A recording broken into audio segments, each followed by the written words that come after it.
the very funny Sibo.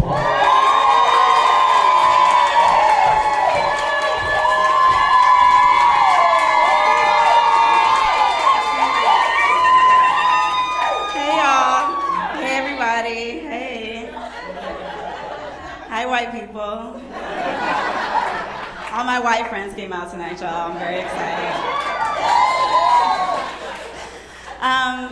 I'm always amazed by how upset white people get at just the thought of being called a racist. Like, far more than they are upset at the concept of racism itself. Like, being called a racist, blasphemous. Actual racism, it's not great, but they can learn to live with it. And by the way, this isn't some like original thought or observation by me. We talk about this every week at the secret Black people meeting. Right, Jamal? Like, he was there last week. He made some great points, powerful stuff. But no, I'm always like fascinated when like actual racist people hate being called racist. Cause I'm like, why? Like, isn't that a compliment? Shouldn't that make you feel seen? Like, all of your hard work is finally being recognized. Like, it reminds me when I call my husband lazy after he does lazy shit. Like, uses all the toilet paper, never replaces the roll. Like, it feels intentional at this point. Like, he's messaging to me that he wants to see me wipe my ass with that dry ass roll. But like, he clearly enjoys being a lazy person, but he doesn't like being called one. Like, we've gotten into full blown out arguments about this because I've used the word lazy to describe him. And like, he gets mad not because he's like denying the lazy behavior, but because he doesn't like the word. He says, it's me. Doesn't make him feel good. And like, to an extent, I get it, right? You don't want to be called a thing that you're not. Like, if you're not actually a racist, you don't want to be called a racist. I think what the Black delegation is saying is that your level of hatred for the racist label should just match your level of hatred for racism, that's all. Like, if one of y'all were to wrongly call me a pedophile when I'm not in fact a pedophile, that would be awful. I would hate that. You know what I hate even more? Pedophilia. Like, I'm never gonna be like, you know, pedophilia is bad, but like, that's the kid's issue, that's for them to fight. I'm an adult. I'm an ally for sure, but better them than me. All right, that was chaotic. All right, so we talked about racism, pedophilia. Should we continue to keep it light? We'll talk about death. But no, I noticed that whenever someone dies, like everyone becomes like all-knowing experts in what that person would have wanted had they still been here, you know? Like, oh, the family's all laughing together again. This is just what Uncle Tyrone would have wanted. I've been doing some thinking, and if I were to drop dead, I don't want y'all speaking for me on what I would have wanted. I don't think my family and friends know my true desires. For one, if I were to die, I don't think I want my loved ones smiling and laughing again. I don't know, is that too much? Cause like, I've experienced loss, and like, it's true, you need to find your happiness again, but like, I just need a reasonable amount of time before your first smile or laugh. Like, at least 10 to 12 business days, not including the holidays. I'm not a monster. You can smile on Kwanzaa, that's fine. But like, you shouldn't be sending funny TikToks to your buddies the day you found out I succumbed to my gunshot wounds. Like, you know what I'm saying? Like, if I die, give me something. Sponsor a little depression, right? Maybe get on drugs for a bit, that'd be nice. Like, lose a lot of weight, get all sickly. Or gain a bunch of weight, eat all your fillings, become unrecognizable. Make some bad decisions, get arrested.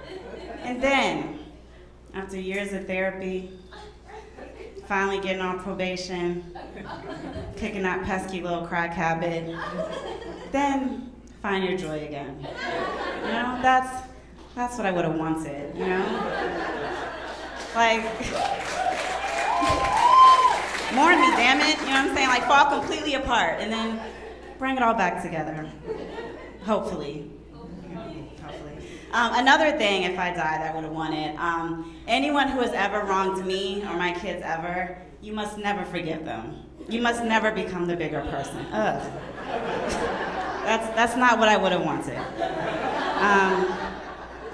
You carry on the legacy of my beef, okay? You dedicate your life to celebrating their losses and failures. That woman whose bitch-ass daughter made fun of my daughter's hair and said she dresses like a boy, yeah. If she ever announces on Facebook that she lost her job, you log on to Facebook. You give that post a like. And you comment, LOL. That's what I would have wanted, okay? But no, I have 3 kids. 3 kids who I love very much, ages 8, 4, and 2. And, my oldest, my 8-year-old, actually has her summer camp play tonight, which mommy is missing because mommy's on stage doing stand-up. And I can't even say I'm doing this to put food on the table because I'm not getting paid for this.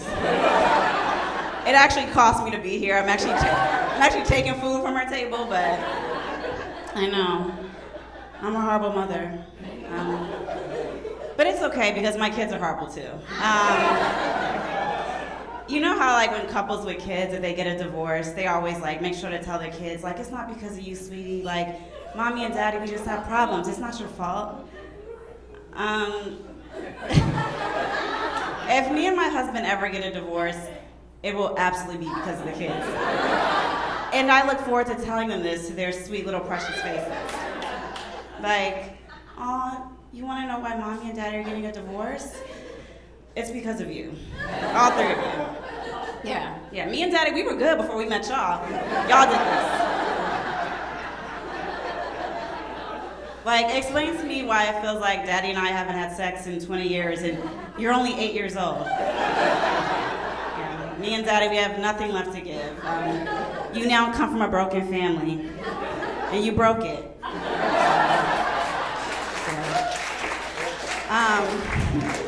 But no, my husband and I, this October, we'll be married for 10 years. We're gonna be 10 years. He's actually not here tonight because he's at my daughter's play. That was not a joke. It's really, one of us had to be there and not be terrible. But when you've been married for a while and you have the young kid phase, the subject of whether to divorce, that's just a regular question on a Tuesday night. What are we having for dinner? Do the kids brush their teeth? Want to get a divorce? Yeah. And to be fair, a lot of those should we get a divorce moments, they're really those Snickers moments. Y'all remember those Snickers commercials from back in the day, where you might be feeling away and acting out, but you just needed a Snickers. For me, there will be times I'm determined, I need a divorce. And then my Snickers moment will be my husband finally folds and puts away his clothes. Then I'm you know what? We don't need a divorce.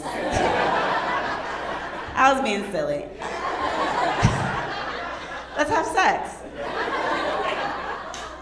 For my husband, when he's feeling super divorcey, do you know what his Snickers moment is? Can anybody guess? Us having sex. It's true. I finally give it up. He goes from Betty White back to my husband. I'm putting my panties back on better? You're not yourself when you're horny. That's my time, y'all. Thank you so much.